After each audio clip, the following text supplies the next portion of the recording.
یوسف نے تمام ماجرا بیوی سے بیان کیا تو وہ کہنے لگی، واقعی تم نے عمدہ کام کیا ہے اور ایک بوڑھے کو قید خانے سے نجات دلائی ہے، لیکن تمہیں معلوم ہونا چاہیے کہ جو چراغ گھر کی روشنی کے لیے ہوتا ہے اسے مسجد میں لے جانا جائز نہیں۔ اب اپنے بچوں کو کس طرح بہلاؤ گے، کہاں سے کھلاؤ گے، اور اس شہر سے کون یہاں آئے گا تاکہ ہمارے بچوں کا پیٹ بھرے؟ وہ کہنے لگا، تم درست کہتی ہو، میں تمہاری باتیں تسلیم کرتا ہوں، لیکن وہ بوڑھا ہم سے زیادہ مصیبت کا مارا تھا، اب جو ہونا تھا وہ تو ہو چکا، تمہارے رونے دھونے سے ہمارا 1 دینار واپس نہیں آ سکتا، اس لیے ان باتوں کو چھوڑو اور آئندہ کے لیے سوچو کہ اب کیا کریں، شاید کوئی دوسرا راستہ نکل آئے۔ وہ جانتا تھا کہ اس کی بیوی کی باتیں کڑوی ضرور ہیں لیکن درست ہیں، اس لیے سوچنے لگا کہ کیا کرے اور کیا نہ کرے۔ اچانک اس کے دل میں کوئی خیال آیا اور اپنی جگہ سے اٹھ کر دوبارہ گھر کے ٹوٹے پھوٹے سامان کو دیکھنے لگا۔ وہ کبھی ادھر کبھی ادھر پھرا لیکن اسے کوئی قابل فروخت چیز نظر نہ آئی، اس لیے پریشان اور نا امید ہو کر اپنی جگہ پر کھڑا ہو گیا۔ اچانک اسے ایک پرانا بستر نظر آیا جو بچوں کے بچھونے کے لیے استعمال ہوتا تھا۔ اس نے اپنی بیوی سے کہا، میں اسی بستر کی تلاش میں تھا، مجھے اجازت دو تاکہ میں اسے بیچ سکوں۔ بیوی نے کہا، بچے بھوکے ہیں لیکن تم اس پرانے بستر سے بھی انہیں محروم کرنا چاہتے ہو؟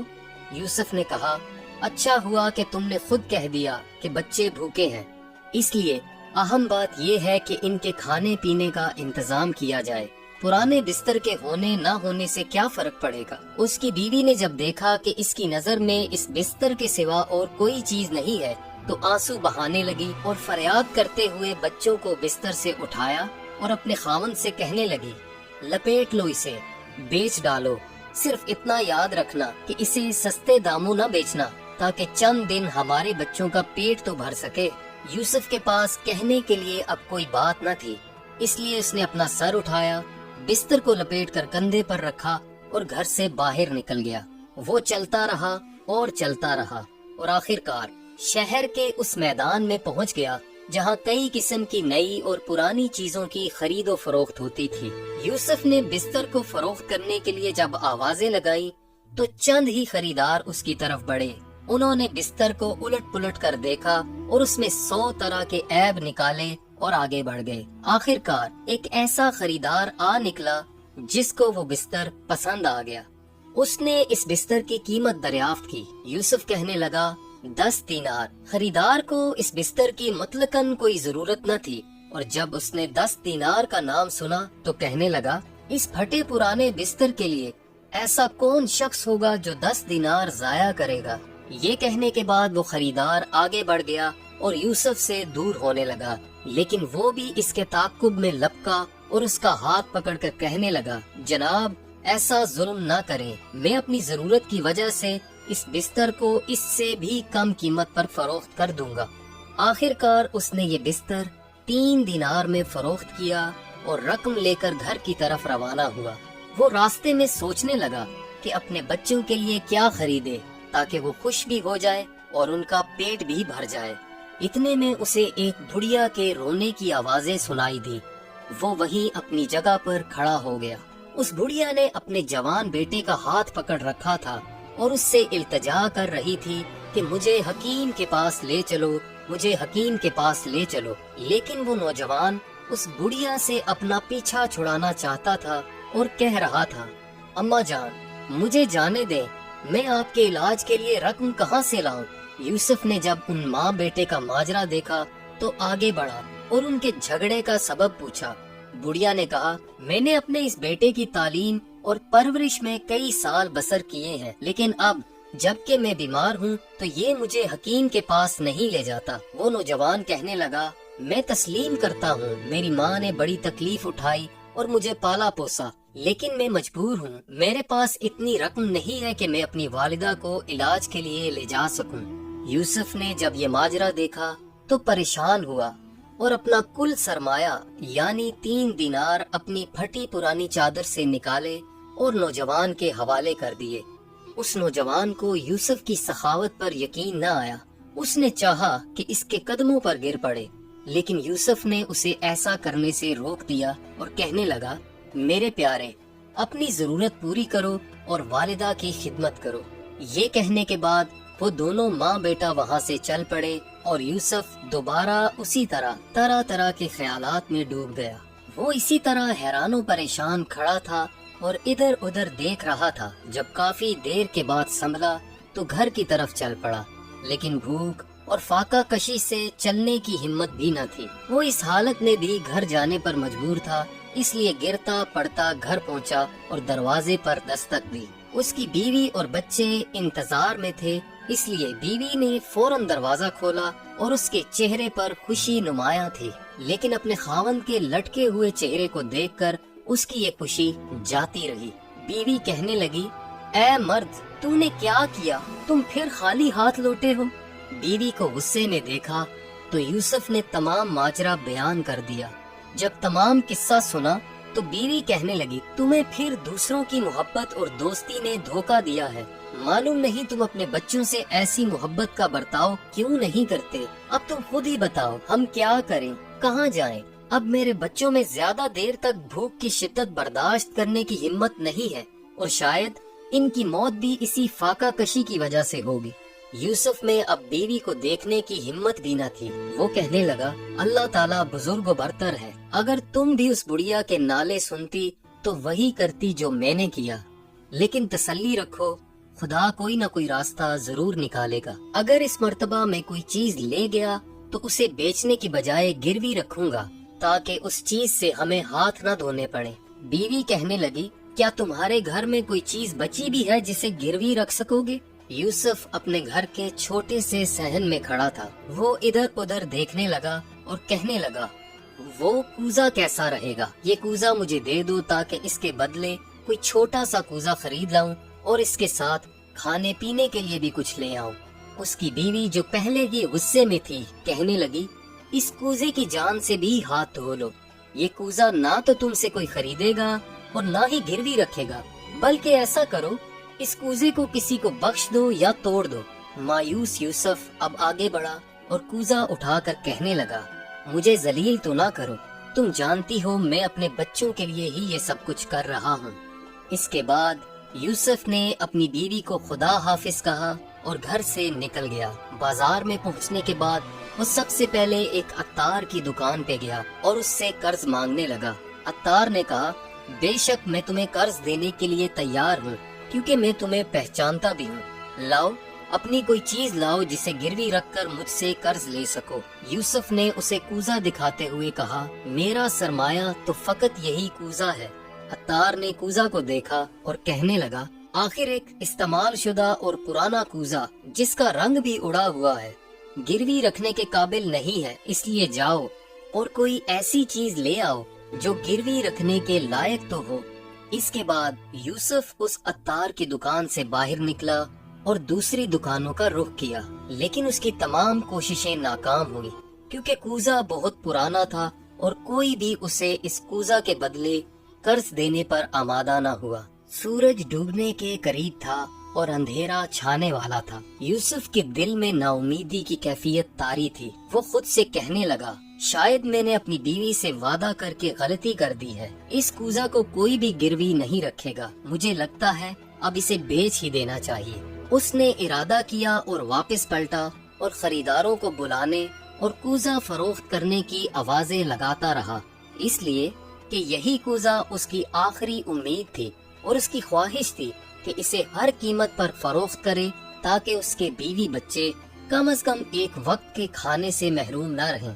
لیکن اس کی بدقسمتی کہ کوئی بھی خریدار نہ ملا۔ سورج اب مکمل غروب ہو چکا تھا اور اندھیرا چھا چکا تھا، اس لیے وہ تھکا ہارا گلی کوچوں میں اکیلا رہ گیا۔ پھر وہ ایک مدھم سی روشنی کے سامنے بیٹھ گیا جو ایک مکان کی کھڑکی سے چمک رہی تھی۔ وہ کافی دیر بیٹھا رہا اور سوچتا رہا کہ اس حالت میں کیسے گھر جائے اور بیوی بچوں کو کیا جواب دے۔ اس نے اپنا سر جھکا لیا اور بدستور سوچتا رہا کہ اتنے میں اسے ایک مچھلی فروش کی آواز سنائی دی۔ یہ مچھلی فروش بھی یوسف ہی کی طرح مجبور اور تنگ دست تھا، اس لیے وہ بھی اسی جگہ آ کر بیٹھ گیا جہاں وہ بیٹھا ہوا تھا۔ جلد ہی وہ دونوں ایک دوسرے کا حال احوال سننے اور کہنے لگے،